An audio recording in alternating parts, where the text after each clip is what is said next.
24ನೇ ದಿನಕ್ಕೆ ಕಾಲಿಟ್ಟಿದೆ ಇರಾನ್ ಮತ್ತು ಅಮೆರಿಕ ಇಸ್ರೇಲ್ ಯುದ್ಧ. 24 ದಿನವಾದರೂ ಸಂಧಾನ ಮಾತುಕತೆ ಸುಳಿವೇ ಕಾಣಿಸ್ತಾ ಇಲ್ಲ. ಹಾಗಾದ್ರೆ ಕದನ ವಿರಾಮ ಆಗುತ್ತಾ ಇಲ್ವಾ ಇಲ್ಲಿ? ಇರಾನ್ ಕೂಡ ತಮ್ಮ ಪಟ್ಟಣ ಬಿಡ್ತಾ ಇಲ್ಲ, ಪ್ರತಿ ದಾಳಿಯನ್ನು ಕೂಡ ಮಾಡ್ತಾನೆ ಇದೆ.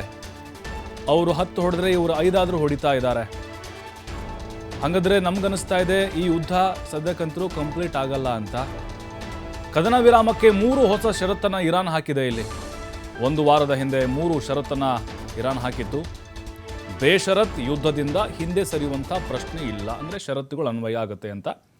ನಮ್ಮ ಶತ್ರುಗಳಿಗೆ ತಕ್ಕ ಪಾಠ ಕಲಿಸದೆ ನಾವು ವಾರ್ ನಿಲ್ಲಿಸೋದಿಲ್ಲ. ಹಿಂದೆ ಸರಿಬೇಕಾದ್ರೆ ನಮ್ಮ 6 ಷರತ್ತುಗಳಿಗೆ ಅವರು ಒಪ್ಕೋಬೇಕು. ಶತ್ರುಗಳಿಗೆ ಖಡಕ್ ಸಂದೇಶವನ್ನು ಇರಾನ್ ಇಲ್ಲಿ ರವಾನೆಯನ್ನು ಮಾಡಿದೆ. ಹಾಗಾದರೆ ಯಾವುದು ಆ ಹೊಸ 3 ಷರತ್ತುಗಳು? ಅಮೇರಿಕದ ಸೇನಾ ನೆಲೆಗಳನ್ನು ಮುಚ್ಚಬೇಕು. ಎಲ್ಲೆಲ್ಲಿ? ಕತಾರು, ಕುವೈತು, UAE, ಅಲ್ಲೆಲ್ಲ ಸುತ್ತಮುತ್ತಲು ಗಲ್ಫ್ ಕಂಟ್ರಿಗಳಿದಾವಲ್ಲ, ಅಲ್ಲೆಲ್ಲ ಇವರು ಏರ್ಬೇಸ್ ಇದಾವೆ, ಅಮೇರಿಕ ಏರ್ಬೇಸ್, ಅದನ್ನೆಲ್ಲ ನೀವು ಕ್ಲೋಸ್ ಮಾಡಬೇಕು. ಆಮೇಲೆ ಹಾರ್ಮುಜ್ ಜಲಸಂಧಿಗೆ ಹೊಸ ನಿಯಮಾವಳಿಯನ್ನು ರಚಿಸಬೇಕು. ಈಗ ಹಾರ್ಮುಜ್ ಜಲಸಂಧಿಯಲ್ಲಿ ಅಲ್ಲೇನೋ ಟೋಲು ಅದು ಮಾಡಿದರೆ 18 ಕೋಟಿ ಕಟ್ಟಬೇಕು ಒಂದು ಹಡಗು, ಅದನ್ನು ಕೂಡ ಪ್ಲ್ಯಾನ್ ಮಾಡ್ತಿದೆ ಇರಾನು. ಅದರ ಜೊತೆಗೆ ಅದು ಎಲ್ಲ ಅವರ ಸುಪರ್ದಿಗೆ ಸದ್ಯಲ್ಲಿದೆ. ಅದಕ್ಕೂ ಕೂಡ ಒಂದು ಹೊಸ ನಿಯಮಾವಳಿ ಬರಬೇಕು.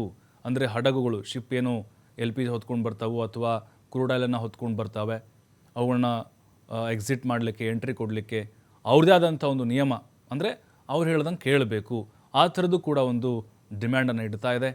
ಇರಾನ್ ವಿರೋಧಿ ಪತ್ರಕರ್ತರ ವಿರುದ್ಧ ಕ್ರಮ ಕೈಗೊಳ್ಳಬೇಕು.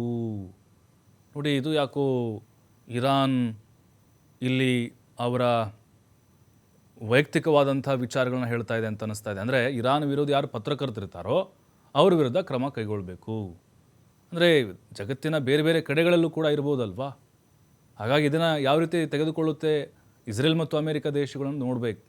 ಹಳೆಯ 3 ಷರತ್ತುಗಳು ಯಾವುದು ಅಂತ ಹೇಳಿದ್ರೆ, ಭವಿಷ್ಯದಲ್ಲಿ ಯುದ್ಧ ನಡೆಯಲ್ಲ ಎಂಬ ಖಾತ್ರಿ ಕೊಡಬೇಕು. ಅವರು ನಮಗೆ ಕರೆಕ್ಟಾಗಿ ಕ್ಲಾರಿಫೈ ಮಾಡಬೇಕು, ಮುಂದಿನ ದಿನಗಳಲ್ಲಿ ಅವರು ನಮ್ಮ ಮೇಲೆ ಯುದ್ಧ ಸಾರಲ್ಲ ಅಂತ. ಇರಾನಲ್ಲಿ ಆಗಿರುವಂಥ ನಷ್ಟಗಳಿಗೆ ಸೂಕ್ತ ಪರಿಹಾರ ಕೊಡಬೇಕು. ನಮ್ಮ ತೈಲ ಘಟಕಗಳನ್ನು ಹೊಡೆದಾಕಿದ್ದಾರೆ, ಸಂಸ್ಕರಣಾ ಘಟಕಗಳನ್ನು ಉಡಿಸ್ ಮಾಡಿದ್ದಾರೆ. ಮೊನ್ನೆ ಶಾಲೆ ಮೇಲೆ 150 ಜನ ಮಕ್ಕಳು ಸತ್ತು ಹೋಗಿದ್ದಾರೆ. ಅಂದರೆ ಓವರಾಲ್ 1500ಕ್ಕಿಂತ ಹೆಚ್ಚು ಸಾವಾಗಿದೆ ಇಲ್ಲಿ. ಮತ್ತು ಕಮರ್ಷಿಯಲ್ ಕಟ್ಟಡಗಳನ್ನು ಹೊಡೆದು ಉಳಿಸಿದ್ದಾರೆ.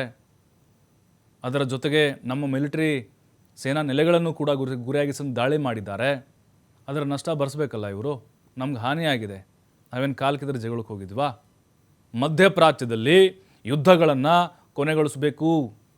ಈ ಮಿಡ್ಲ್ ಈಸ್ಟಲ್ಲೇನೋ ಯುದ್ಧಗಳು ನಡೀತಾ ಇದೆ, ಅದನ್ನು ಕಂಪ್ಲೀಟಾಗಿ ಕೊನೆಗೊಳಿಸಬೇಕು ಅನ್ನುವಂತಹ ಒತ್ತಾಯವನ್ನು ಇರಾನ್, ಅಂದರೆ ಹಳೆಯ ಷರತ್ತುಗಳಿದು. ಬಟ್ ಅಮೇರಿಕ ಇದಕ್ಕೆ ಒಪ್ಕೊಳ್ಳುತ್ತಾ? ಖಂಡಿತ ಒಪ್ಕೊಳ್ಳೋದಿಲ್ಲ ಅಂತ ಅನ್ನಿಸ್ತಾ ಇದೆ. ಕೆಲವೊಂದು ಮಣೆ ಹಾಕ್ಬೋದೇನೋ, ಆದರೆ ನಷ್ಟ ಅವರು ಭರಿಸ್ಬೋದೇನೋ. ಅದನ್ನು ಹೊರತುಪಡಿಸಿದರೆ ಈ ಇರಾನ್ ವಿರೋಧಿ ಅವ್ರನ್ನ ಮುಗಿಸೋದಾಗಿರ್ಬೋದು, ಅದರ ಜೊತೆಗೆ ಅವರು ಏನು ನಷ್ಟವನ್ನು ಭರಿಸೋದು, ಅದಕ್ಕೆ ಬಹುಶಃ ಒಪ್ಪಿಗೆಯನ್ನು ಕೊಡ್ಬೋದು. ಅದಾದ ನಂತರದಲ್ಲಿ ಈಗ ಹರ್ಮುಜ್ ಜಲಸಂಧಿ ಏನಿದೆ, ಅವ್ರದ್ದೇನಿದಂಥ ಒಂದು ಕಟ್ಟುನಿಟ್ಟಿನ ನಿಯಮಾವಳಿ, ಅದಕ್ಕೂ ಕೂಡ ಅಮೇರಿಕ ಒಪ್ಕೊಳ್ಳದೇ ಇರುವಂಥ ಸಾಧ್ಯತೆಗಳಿದ್ದಾವೆ. ಯಾಕೆಂದರೆ ಟ್ರಂಪ್ ಕಂಡುಬಿದ್ದಿರೋದು ಅದೇ ಜಲಸಂಧಿ ಮೇಲೆ.